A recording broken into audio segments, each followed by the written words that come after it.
दोस्तों आज का वीडियो बहुत ही इंपॉर्टेंट है क्योंकि आज के इस वीडियो में हम समझने वाले हैं कि मोटर पोटेंशियल मीटर का जो माइक्रोज होता है एबीबी ड्राइव ACS 355 के अंतर्गत कैसे हम उसको सेट करके हम वायरिंग करते हैं। दोस्तों ये क्वेश्चन इस तरह से पूछा सकता है कि अगर आपसे कोई बोलता है कि आपको क्या करना है कि जो पोटेंशियल मीटर है, ये पोटेंशियल मीटर है, इसके द्वारा आपको स्पीड इसकी नहीं बढ़ानी है, आपको स्पीड बढ़ानी है। ये दो पुश बटन दे देगा, कहेगा कि स्पीड आप इससे घटाओ बढ़ाओ, ठीक है। और ये दो सेलेक्टर स्विच दे देगा और बोलेगा एक सेलेक्टर स्विच से आप क्या करो, स्टार्ट करो और स्टॉप करो, और दूसरे सेलेक्टर स्विच से ड्राइव की जो मोटर है ना, उसकी आप डायरेक्शन चेंज करो, ठीक है। तो अगर इस तरह से अगर क्वेश्चन किया जाता है और इस तरह से आपको बोला जाए तो आप किस तरह से इसका वायरिंग करोगे इस ड्राइव में, एबीबी के ड्राइव में, उसको हम इस वीडियो में समझने वाले हैं। सबसे पहले मैं आपको डायग्राम के माध्यम से इसको समझाता हूँ। दोस्तों कनेक्शन डायग्राम सिंपल तरीके से समझाता हूँ। नज़दीक आओ, थोड़ा सा दिखाओ। ये देखो आपको कनेक्शन डायग्राम, ये टर्मिनल आपको 9 से लेकर के 16 तक आपको यहाँ पर दिखेंगे। जस्ट दिखाओ यहाँ पर 9 से लेकर के 16 तक, ठीक है। अब यहाँ पर जो ये 9 नंबर से जो वायर निकलेगा वो आएगा एक सेलेक्टर स्विच के अंतर्गत, जो सेलेक्टर स्विच होगा स्टार्ट स्टॉप के लिए, और वहाँ से जो आउटपुट निकलेगा वो जाएगा डिजिटल इनपुट 1 जो कि 12 नंबर पर कनेक्ट होगा। फिर जो आपका ये सेलेक्टर स्विच है, इसी से आप एक लूप बना करके दूसरे सेलेक्टर स्विच को दोगे जो फॉरवर्ड रिवर्स का होगा, और उससे जो आउटपुट होगा वो 13 नंबर पर जाएगा डिजिटल इनपुट 2 पे। फिर जो दूसरा अपना सेलेक्टर स्विच है, उसी से एक लूप बना करके आप दोगे जो आपका एक एनो पुश बटन होगा जो स्पीड अप करने के लिए, बढ़ाने के लिए होगा, वो उसके इनपुट दे दोगे, और वहाँ से जो उसके आउटपुट निकलेगा वो 14 नंबर कनेक्ट होगा डिजिटल इनपुट 3 पे। और जस्ट जो यहाँ पर पुश बटन है उसी के इनपुट में आप एक कनेक्ट कर दोगे, दूसरा जो आपका एनो पुश बटन है उसके लिए एक तार, और उसको ले जा करके इनपुट दे दोगे, दूसरा जो एनो पुश बटन है उसको इनपुट दोगे, और वहाँ से जो आउटपुट होगा वो जाएगा 15 नंबर पे। बस यही कनेक्शन करना होगा, और इस कनेक्शन करने के बाद आपको पैरामीटर बस एक चेंज करना पड़ेगा, बाकी और कुछ नहीं करना पड़ता है। आपका मोटर ये सारा फंक्शन वर्क करने लगेगा। तो चलिए सबसे पहले हम क्या करते हैं, इसकी वायरिंग कर लेते हैं, और फिर आपको वायरिंग करने के बाद आपको कोई फॉल्ट आता है तो उसको भी डिक्लेयर करेंगे, और साथ साथ आपको समझाएंगे भी कैसे इसको सेट करके चलाते हैं। तो चलिए दोस्तों हम वायरिंग कर लेते हैं।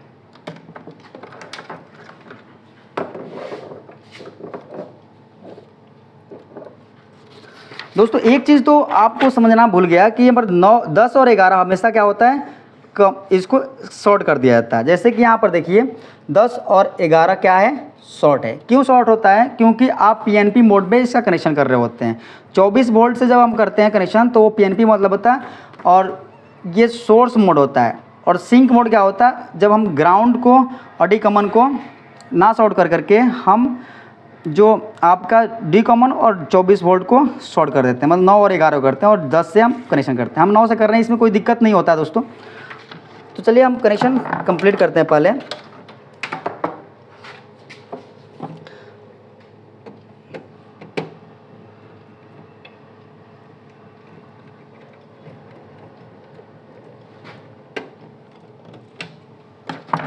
पहला सेलेक्टर स्विच दिखाओ यहाँ पर, पहला सेलेक्टर स्विच को हमने कनेक्ट कर दिया यहाँ पर।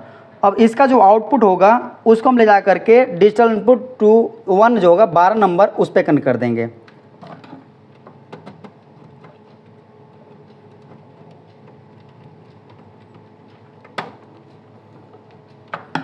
तो आप देख रहे हैं दोस्तों पहला सेलेक्टर स्विच हमारा कंप्लीटली कनेक्ट हो गया। अब इसमें जो 9 से आया हुआ है इनपुट, उसके इनपुट में दूसरा सेलेक्टर स्विच का जो एक तार होगा उसको हम कनेक्ट कर देंगे। ये दूसरा सेलेक्टर स्विच दिख रहा है, इसको हम क्या कर देंगे, जो इनपुट आया वहीं पर इसको भी लूप करा देंगे डायग्राम के अनुसार।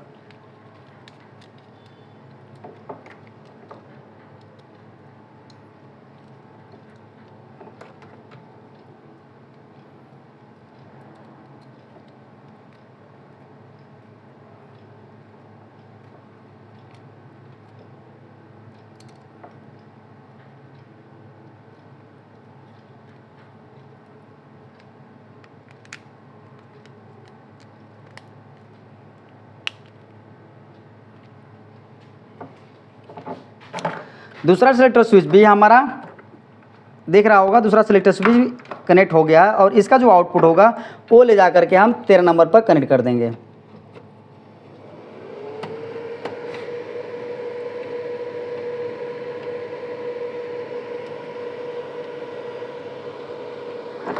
ठीक है दोस्तों,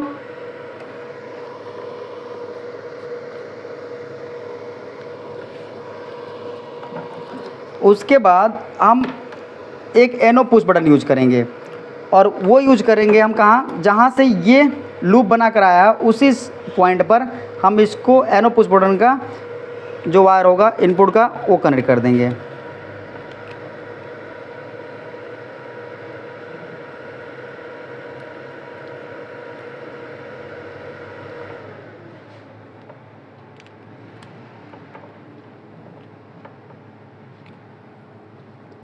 अब ये हो गया एनो पुश बटन कनेक्ट हो गया, इनपुट इसको मिल गया और इसका जो आउटपुट होगा उसको ले जा करके हम 14 नंबर पर कनेक्ट कर देंगे।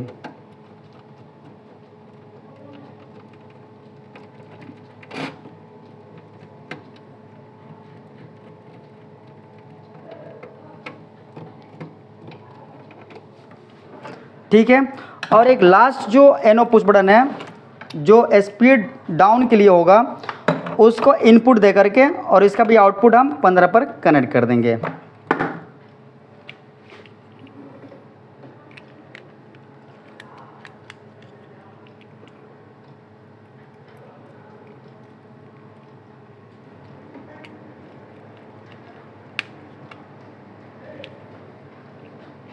और जो आउटपुट है ये दूसरा एनो पुश बटन का उसको ले जाकर हम 15 पर कनेक्ट कर देते हैं।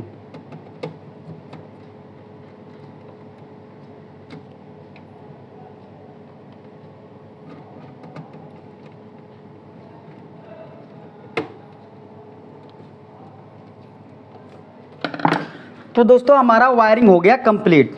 हमारे पास दो सेलेक्टर स्विच हो गए, एक हो गया स्टार्ट स्टॉप का, दूसरा रिवर्स फॉरवर्ड का, और जो 2 पुश बटन है एक स्पीड अप का एक स्पीड डाउन का हो गया। ठीक है, अब कनेक्शन हमारा हो गया कंप्लीट। पूरा अच्छी तरह से समझ में आ रहा होगा दोस्तों, कोई डाउट नहीं होगा। हमने इस जो ये हमारा कंट्रोल डायग्राम था उसके अनुसार हमने वायरिंग कंप्लीट कर लिया। अब इसको हम चलाकर चेक करते हैं। इसके लिए हमें सबसे पहले पैरामीटर एक सेट करना पड़ता है, पैरामीटर 9902। उसके अंदर हमें 4 सेलेक्ट करना पड़ता है, तब ये मोटर पोर्ट के अंतर्गत कंट्रोल अपना मोटर VFD करने लगती है। तो उसके लिए 990 पैरामीटर क्या करना पड़ेगा, 9902 में आपको 3 है, इसको 4 कन्वर्ट करना पड़ेगा। तो हम इसको 4 करते हैं और सेव कर लेते हैं। ये हो गया सेव। अब हम क्या करते हैं, इसको स्टार्ट करके देखते हैं।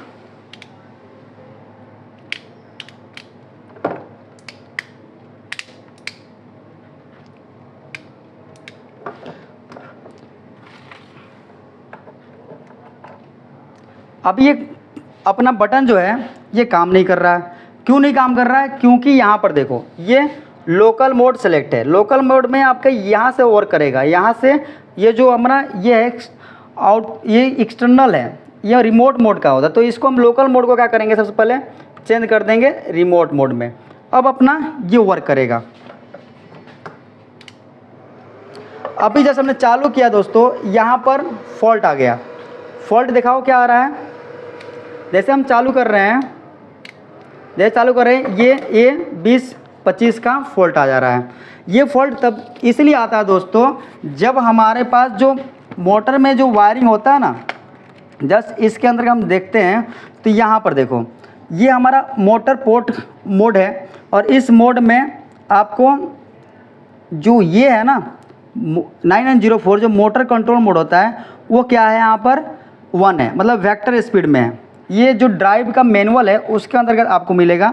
ये क्या है, 1 है। 1 क्या है, तो वेक्टर स्पीड है। तो मोटर कंट्रोल मोड जो होता है वेक्टर स्पीड में तभी यूज करते हैं, हम नहीं यूज करते हैं, हम स्केलर मोड स्केलर में यूज करते हैं। स्केलर के लिए 3 यूज करना पड़ता है, क्योंकि जो हमारा मोटर होता है ये हम अपना मोटर जो असिंक्रोनस मोटर होता है ना, उसके लिए स्केलर में ही यूज़ करते हैं। तो ये हमारा जो इंडक्शन मोटर है, इसके लिए हमेशा आपको याद रखें कि 9904 में आपको क्या रहना चाहिए, 9904 में आपको हमेशा 3 होना चाहिए। यहाँ पर क्या है 1 है, तो उसको आप 3 कर देंगे सॉरी, तो आपका ये वर्क करने लगेगा। तो अब मैंने इसको चेंज कर दिया है। अब हम इसको स्टार्ट करके देखते हैं। तो एक इस वाले से स्टार्ट स्टॉप होगा, जैसे ड्राइव हमारा क्या हो गया, स्टार्ट हो गया, लेकिन अभी फ्रीक्वेंसी नहीं है कुछ भी। तो फ्रीक्वेंसी के लिए आपको ये 1 मिनट तार हट गया,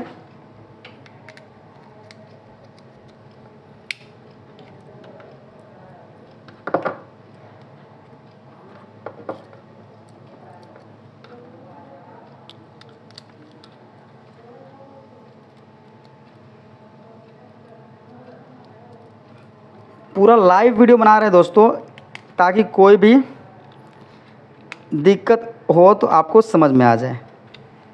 ठीक है, अब इसको हम क्या करते हैं, स्टार्ट करते हैं। स्टार्ट करते ही ड्राइव तो हमारा ऑन हो गया, ड्राइव ऑन हो गया। ड्राइव ऑन कब का कमांड मिल गया, तभी ये फॉरवर्ड फिक्स हो गया है, नहीं तो ये ब्लिंक करता है। ठीक है, अब हम क्या करते हैं, इसकी स्पीड को बढ़ाते हैं। ये इंक्रीज करने के लिए है, तो इसके द्वारा हम क्या करेंगे, इंक्रीज करेंगे। देखो पुश बटन से क्या हो रहा है, ड्राइव की स्पीड RPM बढ़ रही है। ठीक है, जैसे जैसे दबा रहे हैं वैसे वैसे स्पीड बढ़ रही है। अब दबा कर रखे हैं कुछ, तो स्पीड बढ़ती जाएगी, बढ़ रही है, दबा के रखे हुए हैं। मोटर की स्पीड बढ़ रही है, दिखाओ मोटर पे दिखाओ। जैसे दबा कर रखे हैं तो मोटर की स्पीड बढ़ती जा रही है। जितने देर दबा कर रहेंगे उसके अनुसार जो RPM है वो देखियो बढ़ रहा है। अब ये छोड़ रहे हैं तो रुक जाएगा, इतना फिर दबाएंगे फिर बढ़ेगा, फिर छोड़ देंगे फिर रुक गया। अब दूसरा जो पुश बटन है ये हमारा डाउन का है, तब इसके द्वारा क्या होगा, स्पीड क्या होगा, कम होगा। देखो कम हो रहा है, हम कम कर रहे हैं तो कम हो रहा है ना, इसको दबा रहे हैं तो कम हो रहा है। दबा कर रखेंगे तो हाल ही कम होगा, एक बार दबा के छोड़ेंगे तो जितना परसेंटेज सेट होता है उसके अनुसार ये कम होता है। तो इसके अनुसार आप इसको स्पीड को बढ़ा रहे हो घटा रहे हो पुश बटन से। और इस सेलेक्टर स्विच से आप क्या करो, जैसे हम स्पीड को थोड़ा बढ़ा लेते हैं, ज़्यादा ये बढ़ गया, इतना रख लेते हैं। अब इस सेलेक्टर स्विच से हम क्या करेंगे, ड्राइव की जो डायरेक्शन है ना उसको चेंज करते हैं। जैसे हम इसको डायरेक्शन चेंज किए तो क्या हो गया, सेलेक्टर स्विच को डायरेक्शन दिए तो ये उल्टा घूमने लगा, अब ऐसे घूमने लगा। पहले घूम रहा था ऐसे, देखो फिर करते हैं, अब ऐसे घूमने लगेगा। ठीक है, और इस सेलेक्टर स्विच से जब मैं स्टार्ट किया था इसी से हम ऑफ भी कर लेंगे। ठीक है, तो ये पूरा कंट्रोलिंग आपको पूरा अच्छी तरीके से समझ में आ गया होगा। कोई भी डाउट इस वीडियो में आपको नहीं हुआ होगा। अगर कोई भी डाउट होता है दोस्तों तो ज़रूर कमेंट करें, ताकि इससे रिलेटेड कोई भी डाउट हो तो आपका पूरा क्लियर कर दें। उम्मीद करता हूं कि आज का वीडियो बहुत हेल्पफुल हुआ होगा। मिलते हैं नेक्स्ट वीडियो में, तब तक के लिए take care, bye, see you, जय हिंद, जय भारत।